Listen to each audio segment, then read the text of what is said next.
I have over the last few years been feeding in. There has been a government initiative to look at a national infrastructure agreement in place, and there's been a lot of work that's done on that.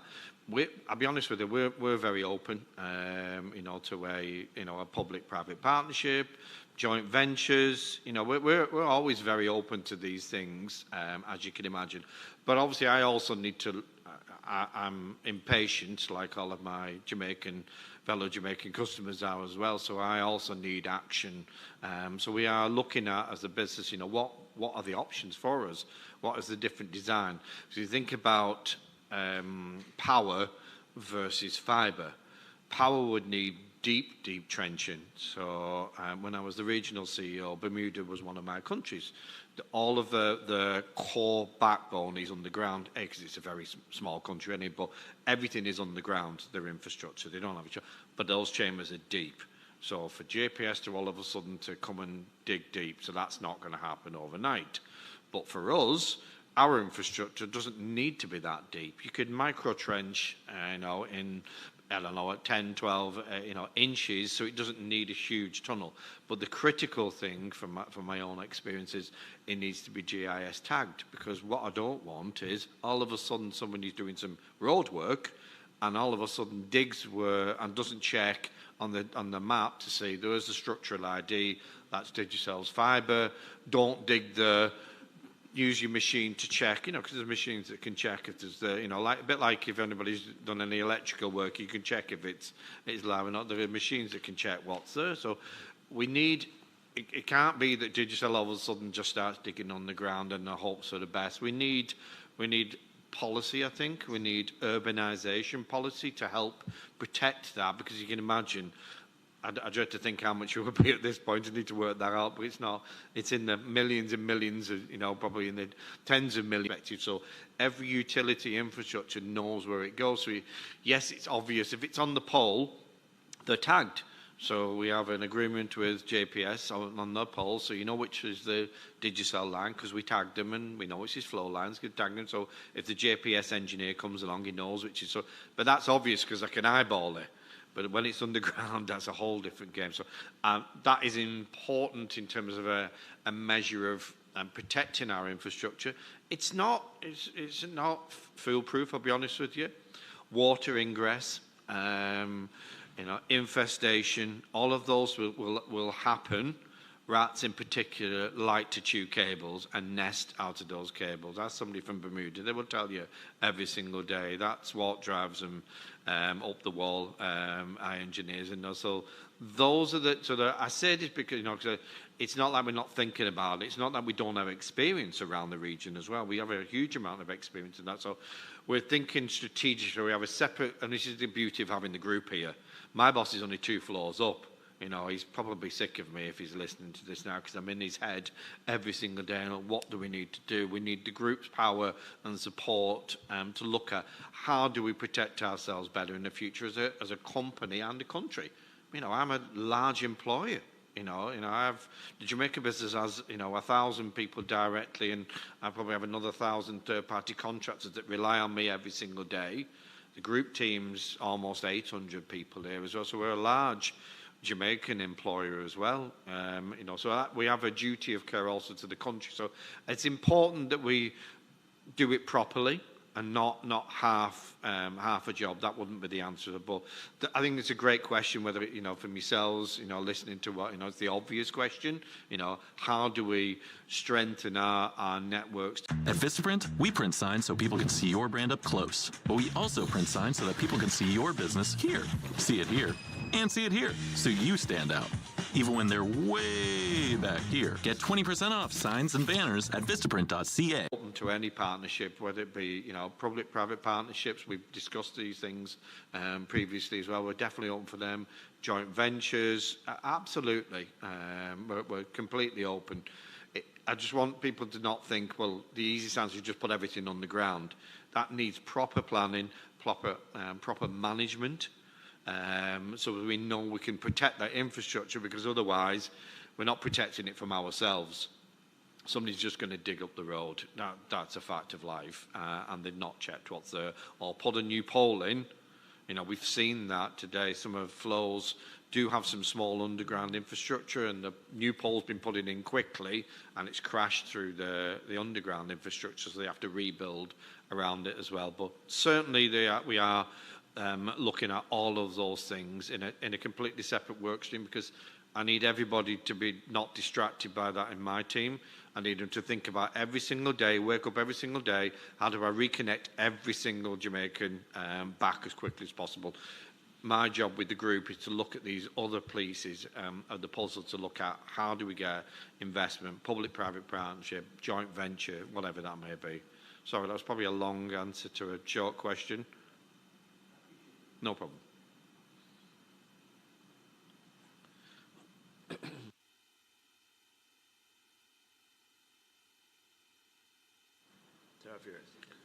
We're still having problems with the mic system too. No, I just wanted to take the opportunity to add one point to Stephen's statement. So he mentioned the resiliency, or what he spoke of was resiliency on the backbone, which is the fiber, and you had mentioned the potential UG. It would be remiss of me not to mention resiliency on the access. So Stephen had mentioned that we brought in 160, I believe it was, Starlinks. We will now look at bringing that into some level of resiliency on the access network. So going back to the point of the hub and spoke, in the access you have the cell site. That cell site, they aggregate to the backbone. By putting Starlink on that cell site, what you're effectively doing is, if you lose microwave communication or you lose fiber, you can fall back on satellite temporarily until you have the microwave or the fiber back in place. So that layer of resiliency allows you to get up quicker and recover quicker while you build back to the backbone. So I just didn't want it to be missed, because the network has to be looked at in two parts: the access side and the backbone. Both are critical. Thank you.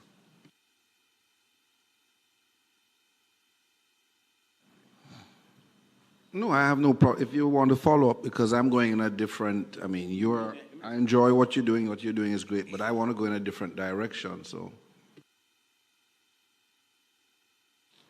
Chairman, thank you, Mr. Reynolds. Thank you, Mr. Murad, right?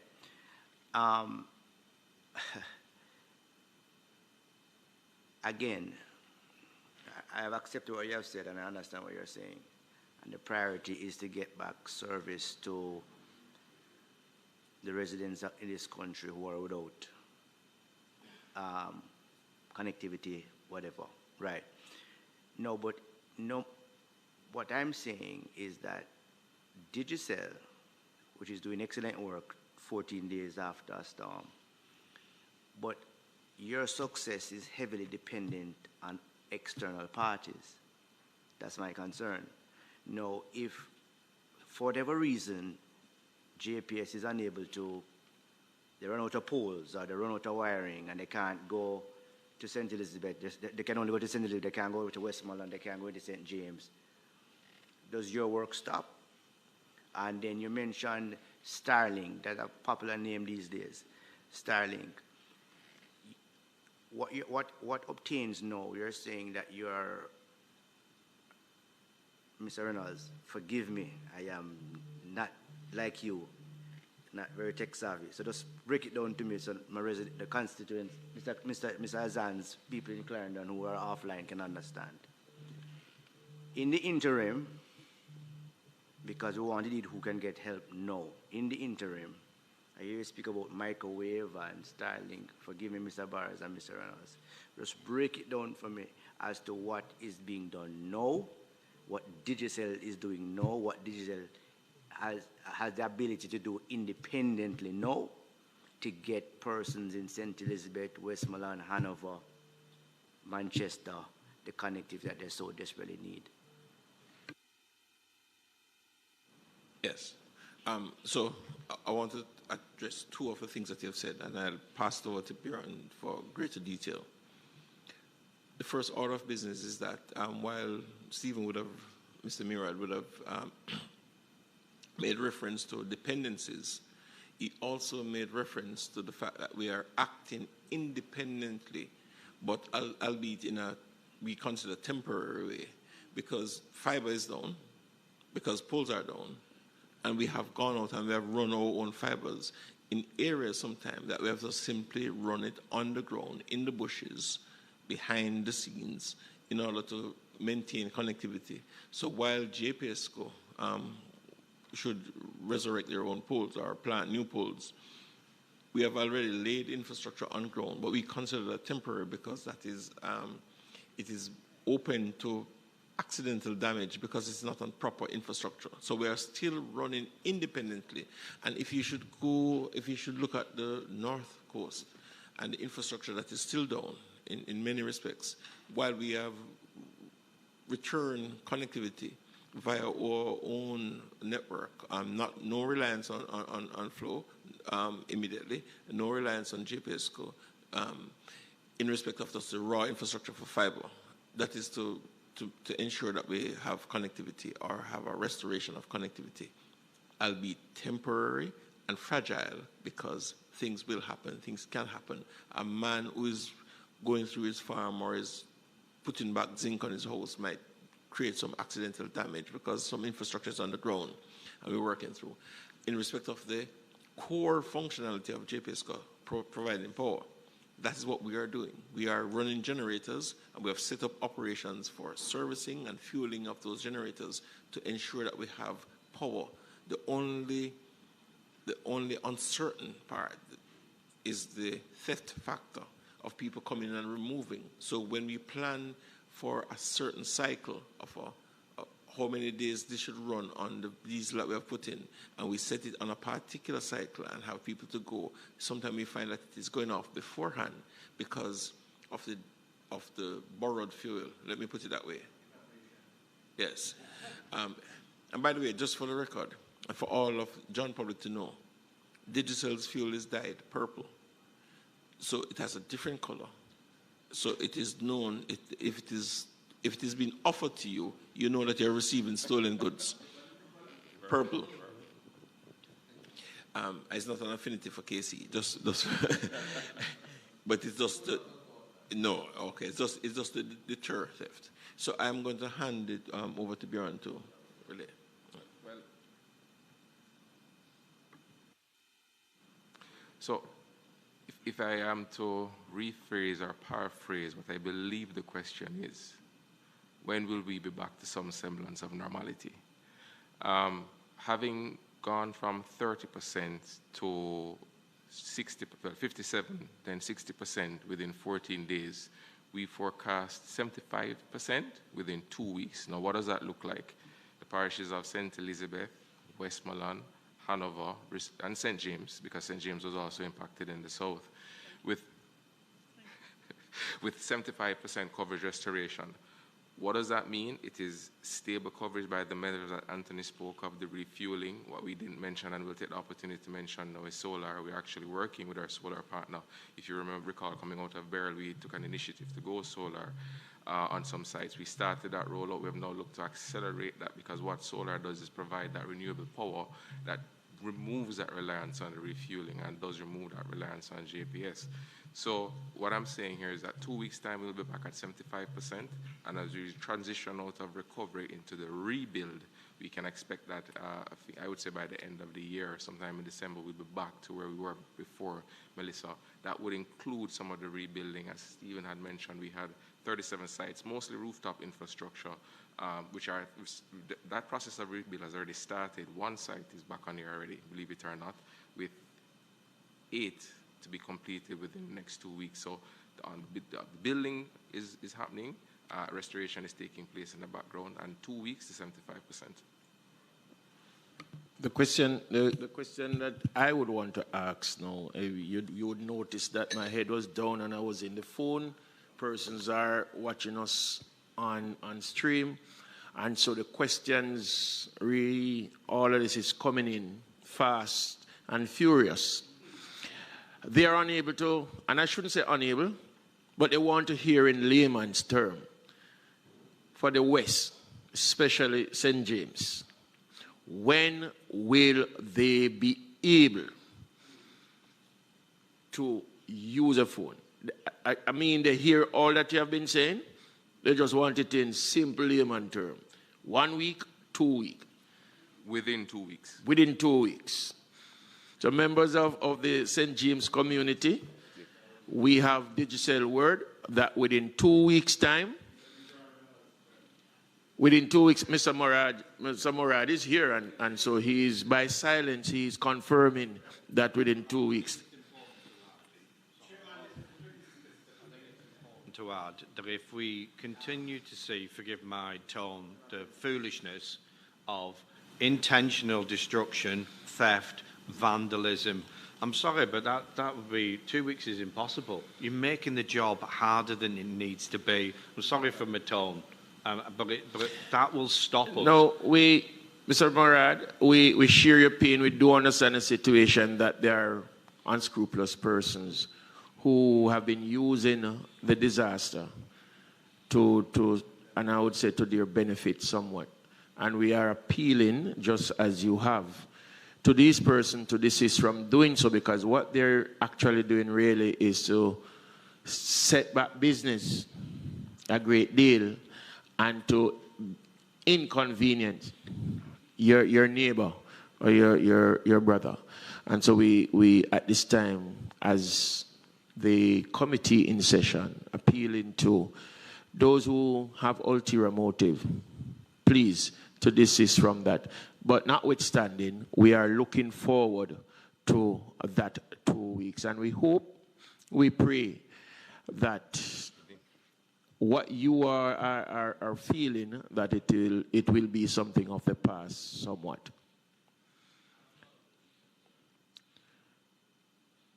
Mr. Reynolds, you had something to add? No? Okay. So we go to the next person.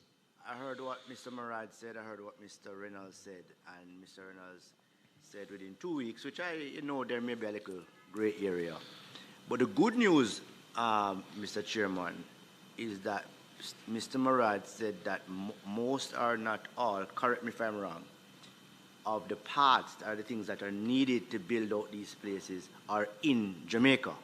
So that's a very good place. That was an excellent place to start. So possibly the 2 weeks or the end of the year to 100%, the end of December 2025, we should be able to get back to pre-Hurricane Melissa standards at Digicel. All right.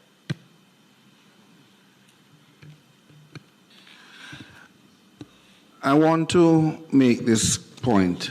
We're on a positive note, and what we've heard today is good.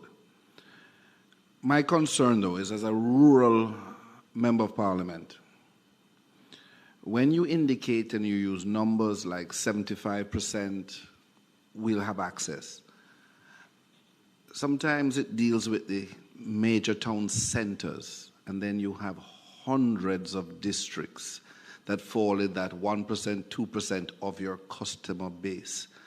And the National Water Commission behind you would understand that the 75%, I respect it, I applaud it, and I must say, last night at 6:30, I arrived in Holland Bamboo and Lacovia, and I did get service there. And I must say, the individuals I was meeting with, when they saw it come up, they were surprised. That happened last night at 6:30, deep into the West, and I was surprised. But I must say that when you use those numbers, some of us will still not, I don't want to use the word befooled, I don't believe you've come here and I want to stay very positive. But we understand what those numbers mean. If you put on the 10 major towns of Westmoreland, you may be up at 90%. And you still have hundreds of individuals who rely on your infrastructure to make a livelihood, for health, for education. This committee this morning has not spoken about so many things that are affected and that rely on you to put our primary schools, deep rural, back in position. We must have your service. And so when you say 75%, Mr. Reynolds, I'm not being unkind. I'm not throwing cold water on it. I'm not saying you're not working hard, Mr. Burrows, as you pull your fiber through at night on the road. I do see you, and we acknowledge you. But the 75%, Mr. Chairman, For us, deep rural, it has to be broken down. And the National Water Commission understands that. If I can, and thanks for that, and we have a lot of staff members whose family was in Lacovia. My CFO, Stacey, she rang me in the gridlock of traffic the other night, so she was very happy that they got service for her family in Lacovia. But I wanted to sort of... Yeah, sorry, I've lost it. Every day is exactly the same. There's a film called Groundhog Day. I think we're just fortunate. But I think it's important to distinguish what Digicel Jamaica also is. We're the largest foundation in Jamaica, which me and Joy have the privilege and honour of being on. We're 20 years as a foundation. We've been on the ground. I was in Middle Quarters up in visiting some of the people worst hit, you know. So whilst we might not be personally directly impacted, but every single customer, I promise you, is important. You know, I want to reconnect everybody. Doesn't matter where you live, whether you feel that maybe you're in a smaller community. The most important thing for us, that's the thing that keeps us awake every minute of the night, is to make sure we reconnect everybody in Jamaica. That's, I promise you, you know, and anybody who's listening, that's all we think about every single day, because we've been there. We know how important it is to hear people to make a phone call, go on the TikTok and the Instagram, because clearly that's, you know, what everybody in Jamaica wants to do these days. But, you know, people make a living out of these things. You know, wherever, I think most people in the room, maybe apart from Brandon, are of a particular age where we wouldn't have been able to make money from TikTok, etc. as well. So it's important that we reconnect everybody, not just the communication piece, because that's important as well. Maybe the family is overseas, but being able to get commerce working, farming communities, you know, Black River in the newspaper. We don't plaster that everywhere, because, you know, that's important to us, that we get out there and visit our customers. The amount of work of smart classrooms that we've done, we've got 21 fully enabled smart classrooms. You know, education is really important. Special needs also from a foundation perspective. You know, we're proud of what we do in the foundation, and we don't take that job lightly. Yes, like Joe, we wear one hat, we've got a business to run, but we have an absolute duty and care and obligation from what we do for our people as well, and we won't stop until we get everybody reconnected. So I wanted to just make sure I touched on the foundation work, because I know that's sort of the end of the presentation. My last slide is there's always hope, because I think that's what came apparent to me visiting the people and the spirit of the Jamaican people and the kids that we saw. There is absolutely always hope, and, you know, we won't be defeated by this. So that's, you know, probably the end of the presentation.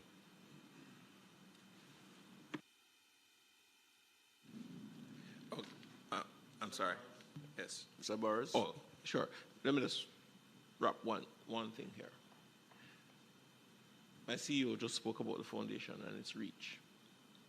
And I've had the privilege of being one of those founding employees of Digicel. And I know our deep rural reach and the joy that we got from our engagement in deep rural, and what might have set us apart from the competitor, the incumbent then. What I will say to you, Member Robertson, is that the commitment that you are seeing here is not simply a commercial commitment. It is a commitment from our founding principles about connectivity. I have responsibility for a cadre of engineers and support services right throughout. Digicel is connected to and peopled by individuals who come from those communities, who would not leave us, who would not cause us. You're through, Mr. Burris? I'll yield to Member Robertson because I wanted to make the point that there is a commitment from us to go to the nook and crannies in those communities. I have driven those communities right after I started, before roads were cleared. We started to make contact with people who are very important to us, people who have reached out to us over many years, people who will still have their numbers after many years, trying to reach them because there's a commitment from us to make connection. I understand the issue of 75% and population coverage, etc. But we also understand the deep intricacies of communities and their connectivity and what it means to all of us. That's what I'll say. So we are going to take 2 more questions because we also have NWC here with us. If we still need to get we still need to get updates from Digital Justice Team, we can either take it by way of a report or we can invite them back if we see the need to. But we're going to take these 2 last questions, have them excused, and then we take NWC. All right? The question is to Ms. Clark. I noticed the community reach to date. Hanover, there is no, we have not been into Hanover, that is hard hit.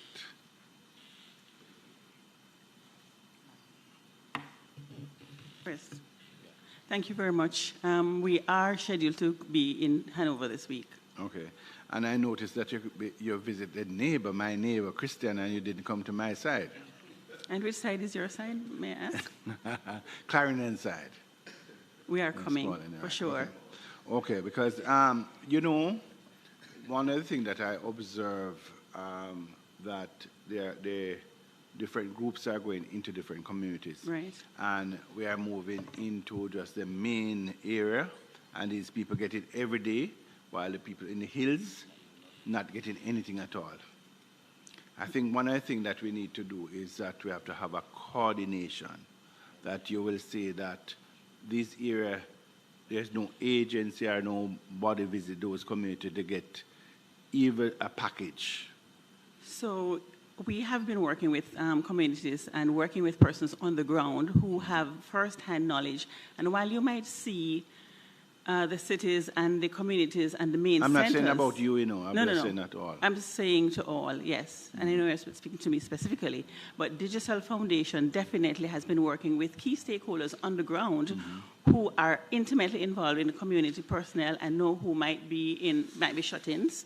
In fact, some of what we do recently when we were in Catherine Hall in Montego Bay, we went to the riverside, not just stayed in the schools and the churches that persons were lined up getting stuff, but we were going into the bank side, into the riverside, at the mouth of the river where they were individuals, shut-ins, that ordinarily would not have access and would not have the capacity to come to us. So it is not consistent that we go to these community centers and do that alone. We make an effort. It is part of what we do to go into the shut-ins, into the communities, and liaise with the persons on the ground who will know who are the persons that would not have been able to make it to the town squares and to the town centers.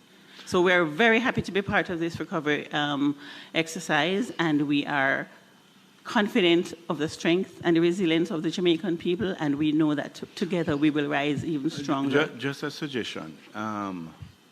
Our churches touch a lot of people out there because different denominations and so forth. Yes.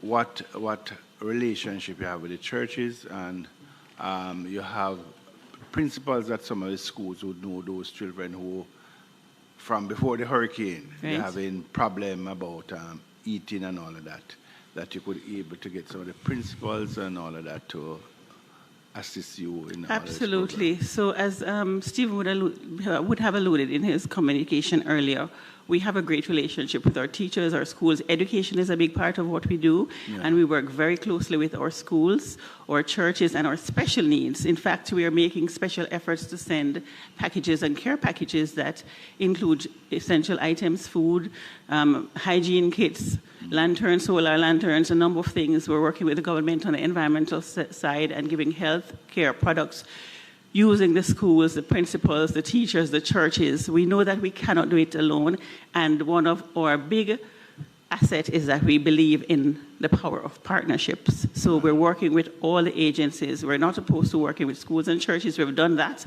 and we'll continue to do that to ensure that we have further reach in all of the communities. So what about the political representatives? Pardon me? What about the political representatives? The political representatives as well. Okay. I don't hear that part of it. Oh, we do. We absolutely do work with our But, political representatives. I am very... Last night, a pastor sent me some things at about 11 o'clock. I don't know why she believed that I was not sleeping. To give me a list. Because the pastors don't sleep themselves. They're like us. Okay, but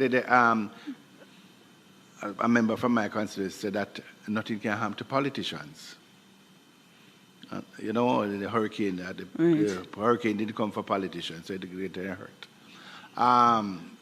But I'm very concerned, especially the children who are out there, and you will see them, and you can feel the hunger, because sometimes some of the parents who will get the package, some of them will sell it to and the children don't get anything to eat.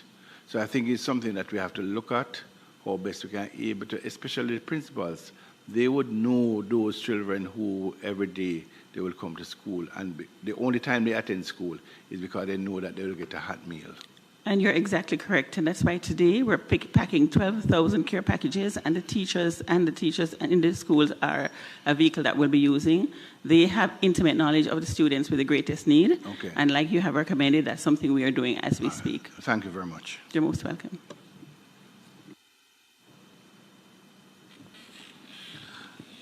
Thank you, Mr. Chairman.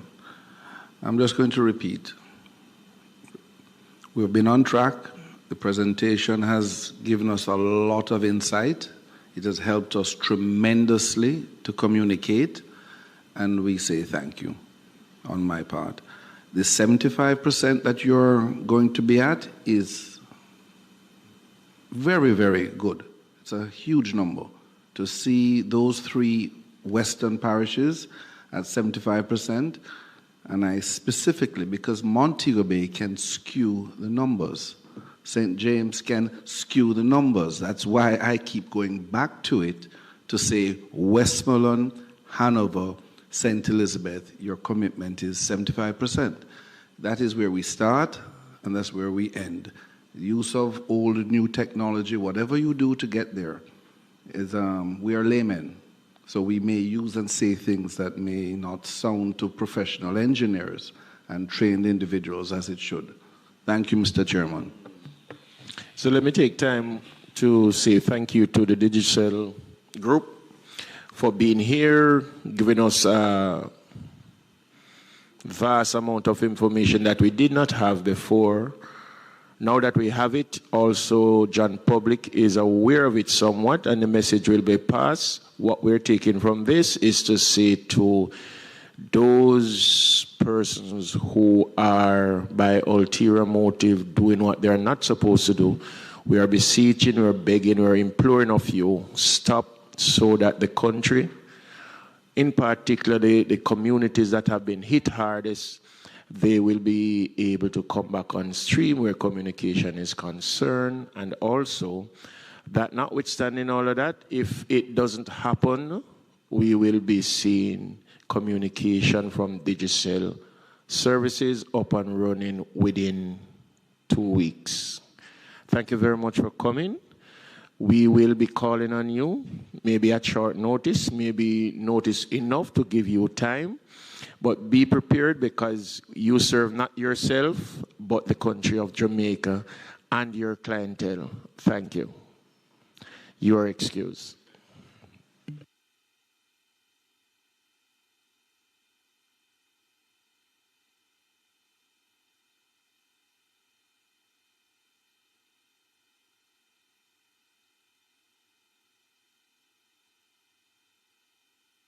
This time we will ask Water Commission to take the front seat.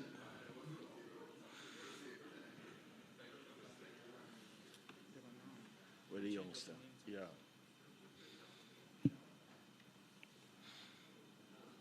You can bring your name tag with you just the same, please. Yeah, somebody will take those.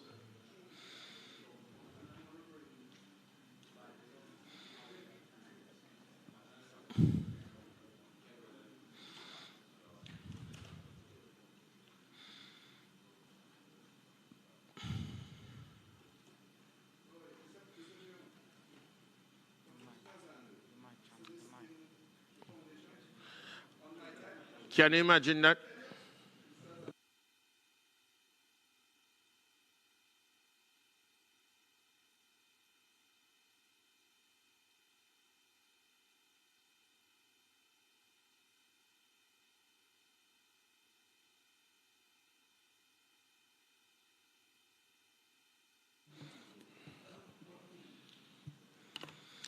Thank you very much, NWC, having sat through that lengthy presentation by Digicel. I think it was worth it because you two are clients. At this time, we will ask Dr. Philippa Campbell Francis just to introduce the others. Oh, Ms. Talia, you're going to take the lead. Good afternoon, Chairman, members of the committee. Yes, right.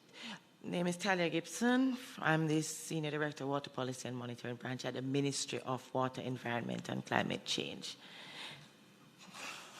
Today we are here to discuss the NWC's progress in the restoration efforts due to Hurricane Melissa. We have today Dr. Campbell Francis, Vice President Operations, Mr. Charles Buchanan, and Mr. Delano Williams, both in communications, public relations. And I will ask Dr. Campbell Francis to make the presentation. Thank you.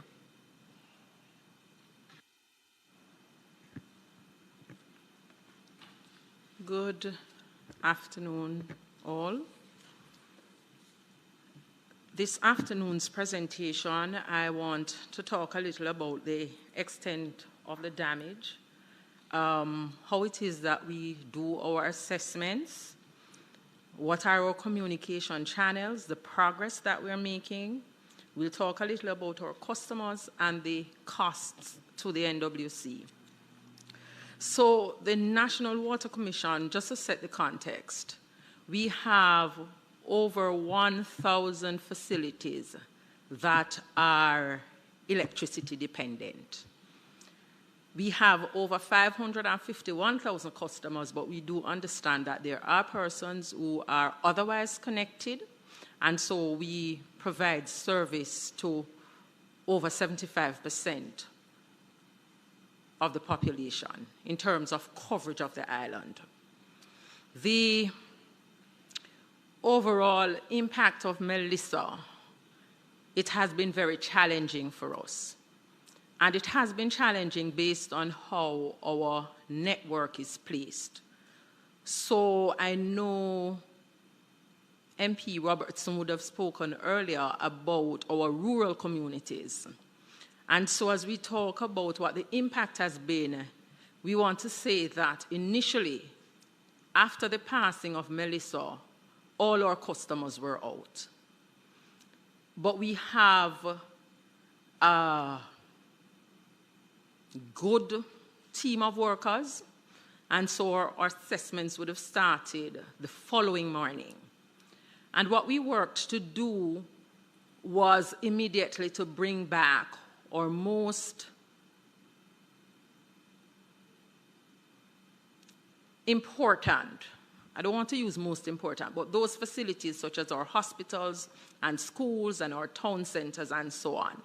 So when we started getting back online, we would have started with the major towns. So when you consider towns like parishes such as Casey, St. Catherine, Clarendon, St. Mary, Portland, St. Anne, those parishes on the eastern side of the island, we were able to bring back quite effectively, I'd say, in a few.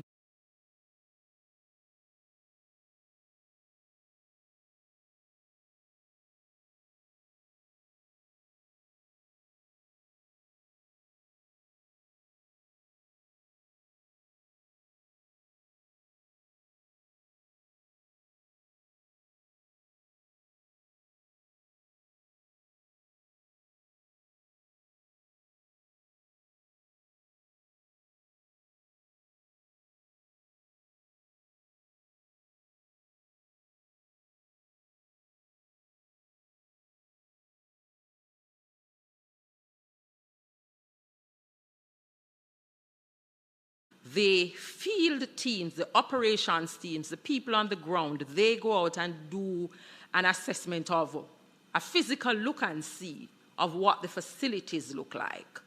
We have been able to do, for that first phase assessment, of our 760 primary facilities, we have been able to cover all of them. So there are 760 that include our tanks and so on, but in terms of primary facilities, it's 600. 760, and then we have the number 1,000. So it's 3 sets of numbers because we then have lift stations and we also have tanks and so on. So we may get a system back online, but then we have to ensure that the relift is back online, that the tanks are operating, whether we're then going to Gravity 2 and the areas we're going to. So that's why the numbers differ. So 600 primary facilities, 760, and then 1,000 include the other sets, our tanks, as well as our relift stations. So for the initial assessment of all the facilities, there are now only 6 facilities that we have not been able to reach, and those are in some rural areas where the roads are impassable. One that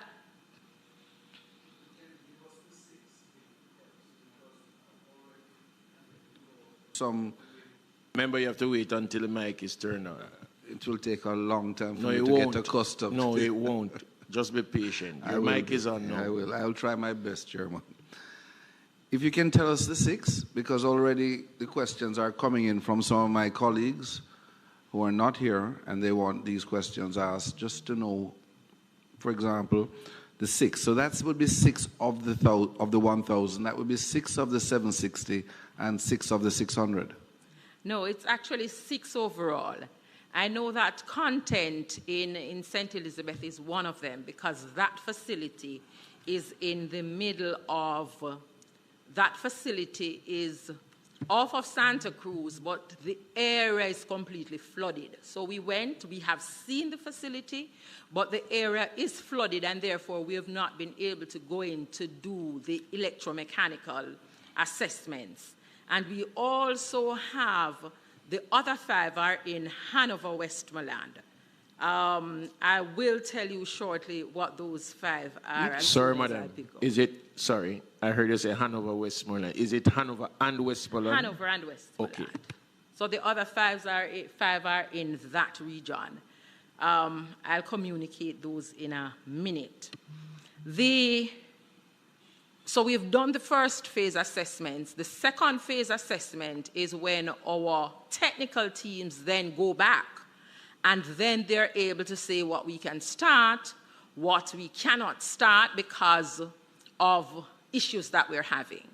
So there are 200 facilities. And remember now, these 200 would be in the worst hit areas. And these are the facilities that would be in the hinterlands, in the country areas, because most of the facilities, if you go parish by parish, most facilities that serves the town centers. So last night, for example, we got Great River back up. Great River serves Montego Bay, Catherine Hall, and we have some areas there on the flat. We had a challenge at Martha Brae as well. And so Martha Brae, both these facilities are now on generator, by the way. So you do not still get 100% capacity. So like Martha Brae, like Montego Bay, Great River would be running at 50% of capacity. When you look at that space, the elevated areas, and that is why we spoke about the lift station. So while we're able to fill the tanks at Terminal and Appleton Hall, we're then going to have to lift. The situation as it relates to the JPS power is really bad because for most of those 200 facilities not yet checked, that is where the 35%, the 25% of the customers would be. They not yet back online, sorry, not checked. In addition to that, we also have systems, and this is also a discussion that we're having, that even though we have done the assessment for the plants, once we start pumping, it is when we are going to know the damage to some of the pipelines that are not major transmission means. And so there are some communities in our rural areas, west rural, east rural areas in St. Thomas, where it's just no days since you're putting back water on the line that you are able to see that you are going to also have to deal with your pipeline infrastructure. The major ones you see right away. So your Montego Bay line, your Martha Brae. Other challenges that we've had, and this is significant every time we have a hurricane, but it is now worsened, it is the blockage of your intakes, the heavy siltation in terms of what comes down into your intakes. You have a major intake such as Bogue. We were actually able to get Bogue up by day 3. That serves St. Anne straight into St. Mary, Port Maria. What happens with a system like that is that when you have the blockages at the intake, and it was very bad, it takes a number of days and all teams to just converge on that. So we have the blockages of the intakes, and then we have the smaller facilities now. And these are the rural facilities where most of the challenges are, where we have areas like East Rural in KSA. And for those systems, especially those on the elevated sections, we have not been able to complete cleaning, because cleaning of waterways, cleaning of impoundments, cleaning of tanks, those are a significant part of what we have to do to get our rural systems back online, which is really where the 25% is. There are some parishes with pipelines in waterways based on how those systems were set up initially. Those pipelines would have been dislocated and therefore would have to be replaced. And in some instances, we would have actually removed them before the hurricane. But our restoration process started from day one. It has been very tedious, but the team has been working very hard. I want to make the point, and I'm not going to talk about the 75% in terms of where we are. I'm going to look at the percentage in terms of those that we need to, those communities. So for Hanover Westmoreland, the Logwood facility, we now have a rented generator in that space because the generator that was there before got damaged.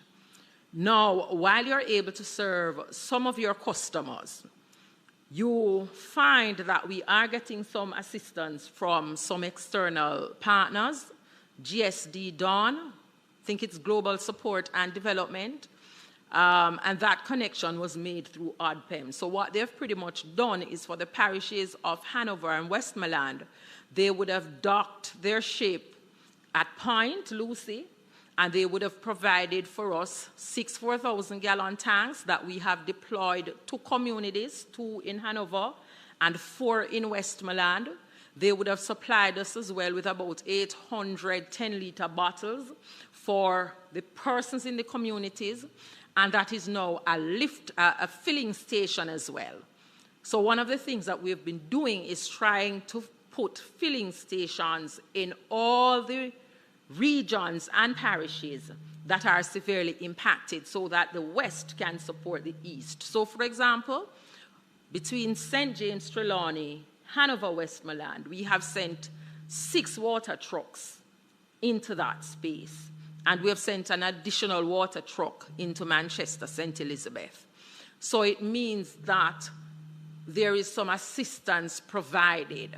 That should be 4 water trucks actually, and 2 other trucks to be able to move the tanks and water and so on with some makeshift effort. So we are moving people as well into those areas to help with the assessment along with our partners and just really trying to see how quickly we can get those communities back on board. So we have filling stations. We have 6 filling stations between Hanover, Westmoreland, St. James, Trelawney. We have in Manchester, St. Elizabeth, we have 1 at Luano. And when I say filling station, it's filling station for water trucks, but we have also set up filling stations like a 2-point location, same place on property, but we have set up a space for our customers who will have a truck or a van or who just want to do bottles or a small tank and so on. So we have set up wayside filling stations in addition to what we have done in Hanover, Westmoreland with those bladder tanks that we got on from GSD, who is providing some help. The restoration for Trelawney is at 59.8% because Martha Bray is now back up. Our priority has been the hospitals, and it meant that, and all of these systems we're talking about. So for Martha Bray, it's on generator.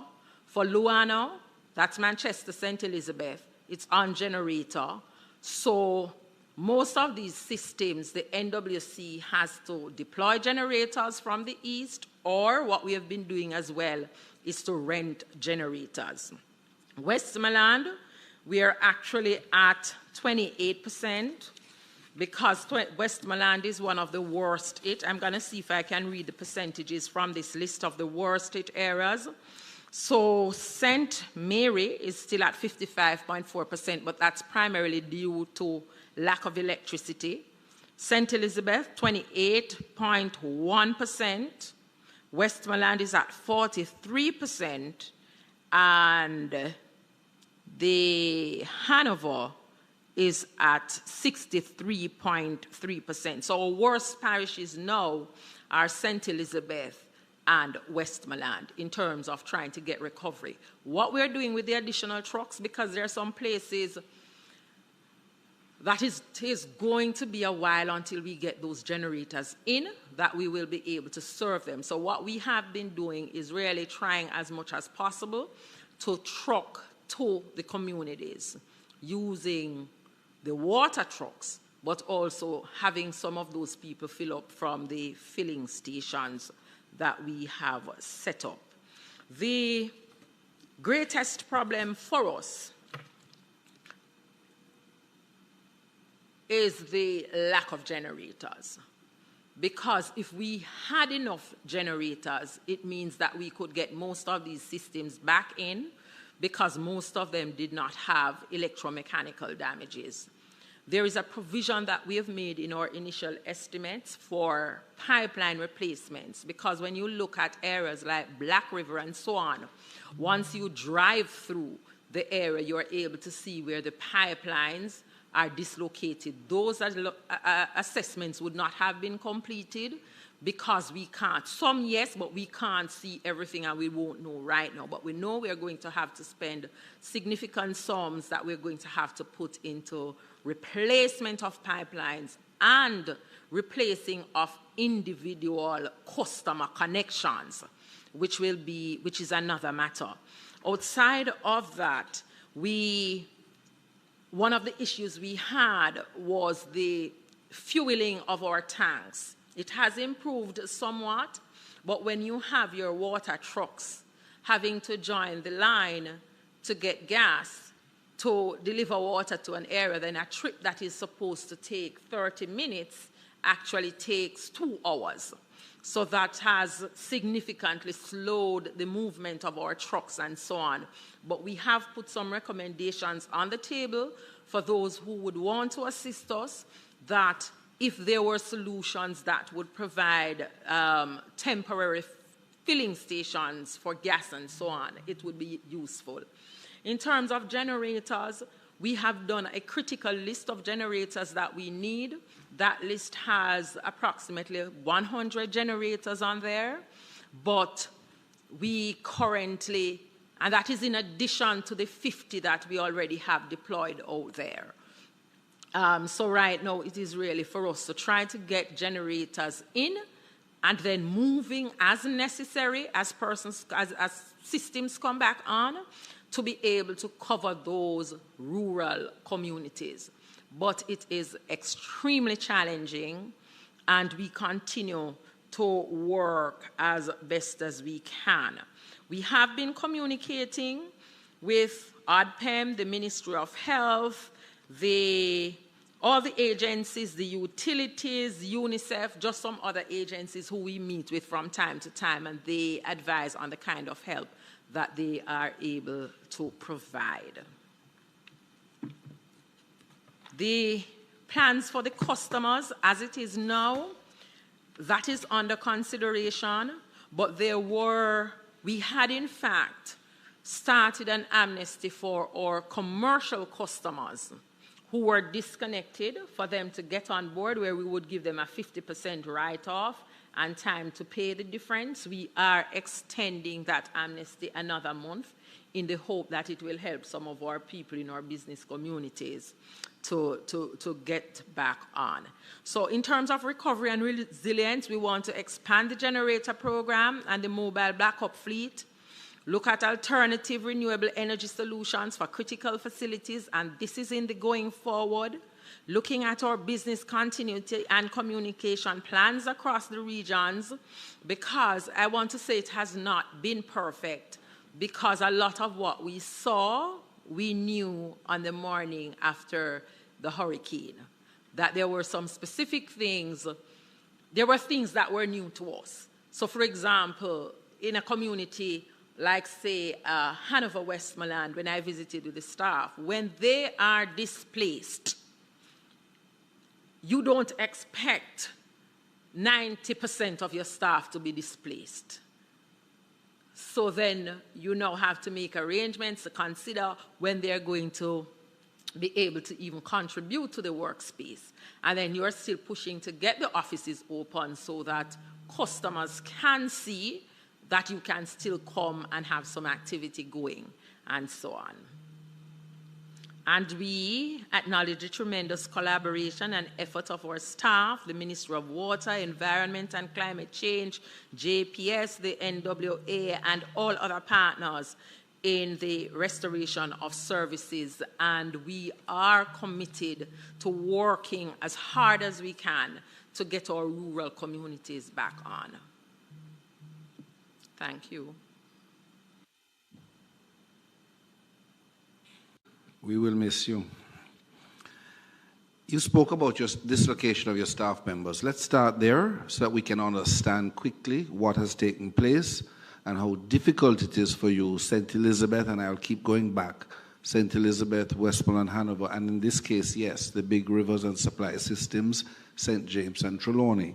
What percentage of your staff members would you say, were totally unable to provide any sort of commercial service to the National Water Commission from these 5, 6 parishes? Because you are structured mainly on a parish basis. Apologies. In terms of our staff members affected, 90% of our staff members were affected, were from minor to major damages. But in terms of major damages, we'd say the percentage is about 30%, as in roof missing. Some persons would have said they have no house at all. Just persons who have significant damage and have to be staying with neighbors. I spoke, for example, with 2 staff members. One had lost her home completely. She had lost her roof, and when she called in the builder to replace the roof, the builder said, no, a roof cannot go on this structure, and that is in St. Elizabeth. So I've met persons like that, and then I met another young lady, this is in Westmoreland, who lost her house completely and was staying with neighbors, and she was now coming to the office to spend the days at the office because we had not yet started operations because the roof of the office itself was also damaged. So it is bad, and we have gathered the list of affected staff members. We have about 100 staff members with serious impact. Yes, from St. Elizabeth, Hanover, Westmoreland, and a few in Montego Bay. Chairman, we heard about the 1,000 facilities. We understand the amount of generators you still require and need to procure. This committee will be looking at procurement in the very, very near future in a holistic manner, not specific to National Water Commission or any agency. What percentage of the island do you cover in terms of water supply, portable water supply?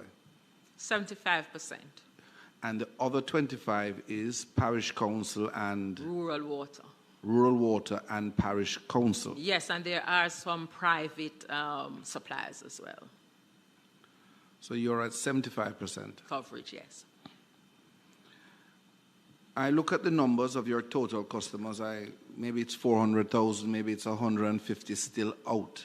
And then it breaks down in parish by parish. And thank you for this information. It is very useful. And I'm sure all parliamentarians will have a good look at it. And we will make it available to them. What is your timeline for these 5, 6 parishes that were hit by a Category 5 or affected in a major manner? Because, for example, St. Thomas, West St. Thomas, we know that we have issues.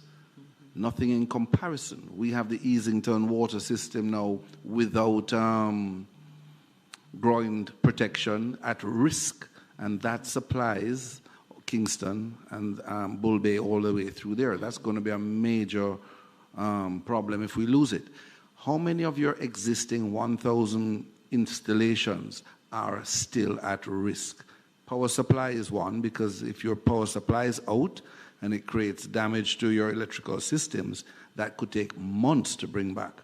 Some of us do understand these issues. What do you believe is your timeline for bringing back your individuals, customers, not in service at this time, not with water supply, in the 5 major parishes? How do you believe you will scale up that delivery? Because it is not sounding very positive because of the difficulties. You are an underground system, you are in rivers, your issues are different from the, for example, the digital providers. As I said, right now, the primary issue is getting our plants running, or JPS facilities. What we're doing, we're trying to bring in generators. So we have been renting generators, a very expensive cost to do per facility, but we know the importance of that. We have rented over the last week an additional 11 generators. So it is our intention, until we are able to procure, and we're looking at a timeline of 2-3 weeks for that. In the interim, we are trying to do as best as possible to get the rental generators into those spaces. And I must add that JPS is working with the NWC as one of their primary customers. So if you notice there